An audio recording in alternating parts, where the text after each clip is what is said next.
Vibrations, and I would like to talk about the sun's travel throughout the day on a 24-hour clock that we had constructed based off what the sun does, or aka what the earth does based off the tilt that we have, 23.5, and based off the geographical location that you're in, because it's not sunny all around the world at the same time. Sometimes it's dark on some parts of the planet, sometimes it's daytime, but based off of the perspective of where you're standing at, it does a different thing at a different time. But it's still based and supported off of the same thing, which is the sun is going through these travels during the sky from 6 a.m. to 8 a.m. is Aries time. That's when the sun is rising up. That is the exalted point, because he's ready to come out and show you what you need to see, consciousness. And then from 8 a.m. to 10 p.m. is Taurus time, the second house. How you value the seed that you already planted from the spark that you had from the first house to the second house. And then the third house, which is ruled by Gemini, would be how you communicate it. How you communicate that. And from Gemini, that's a 3. Aries, Taurus, Gemini, 3. You got cardinal, mutable, fixed. And then the highest point of the day would be what we call noontime, but we really haven't gotten to noontime yet, because it's about that feeling that you got from the birth, the growing up, the how you value the growth of the spark, to how you communicate it, to how you feel about it, and how you're thinking about it. Then we go to noontime, and it's supposed to be 12 p.m. at that time, because we started at 6 a.m. So we done got 4 signs in, so we're from 6 to 12 right now. But we call it noontime as how we see it, but it's not noontime yet, because we got one more sign of the king that we're honoring from rising up at 6 a.m. to 8 a.m. So then, therefore, we got Leo, which is the truest noontime of the day, and that's between 2 p.m. to 4 p.m. And if you ever notice, that's the hottest part of the day. No matter what season you're in, the hottest part of the day is between that Leo hour, which is ruled by the sun, the 5th house. So as you're traveling, you go to the 6th house from 4 p.m. to 6 p.m. That's the Virgo time. That's when you're getting everything ready so you can prepare yourself for the dark that's about to come up. Because at 6 p.m. to 8 a.m. is Libra time. And during Libra time, that's when the sun is falling. That's why during Libra season, they call it fall, autumn, fall time. The sun is losing its maximum light potential. And so the days are starting to get shorter. Because when we got the Cancer and it was what we call noontime, that is the we finna get ready to party all day long type of deal.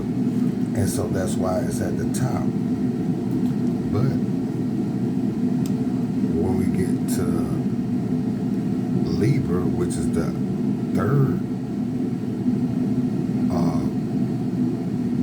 four corners, it's starting to descend. It's starting to go to the underworld, which would bring us to the 8th house, which is the death, the transformation, getting ready for the time when darkness is a little bit longer than the day. Because while we was parting through Aries all the way to Libra, We were partying like I don't know what. We got plenty of daylight, plenty of work for people to do so we can keep making money out here. But then when we get to Libra, it start going backwards and the sun started losing the magnitude of the length of the day.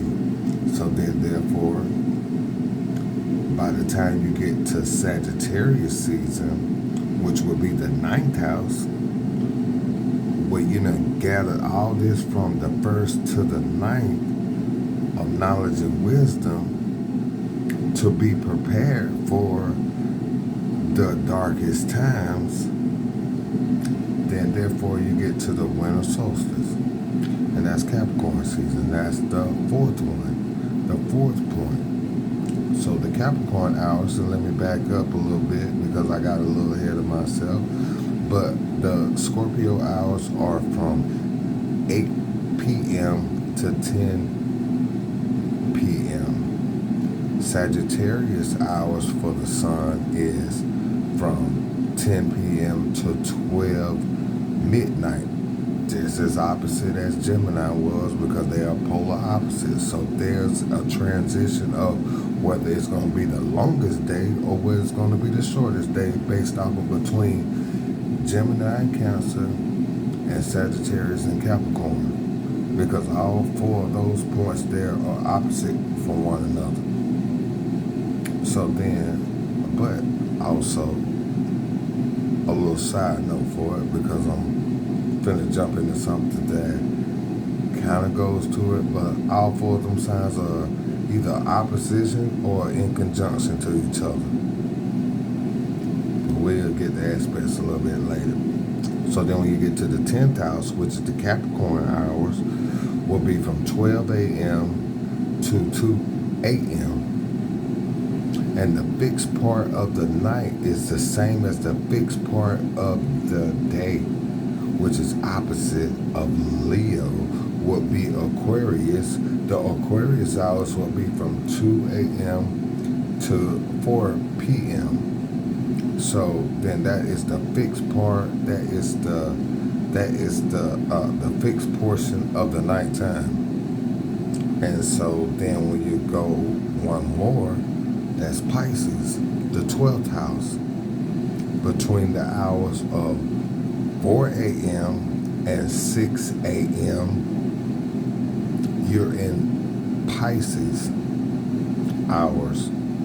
And then, therefore, after Pisces, just like Virgo, you're just finna go to the fall. Well, now you're finna go to the exaltation because he got to have that juice to come on and rise on up.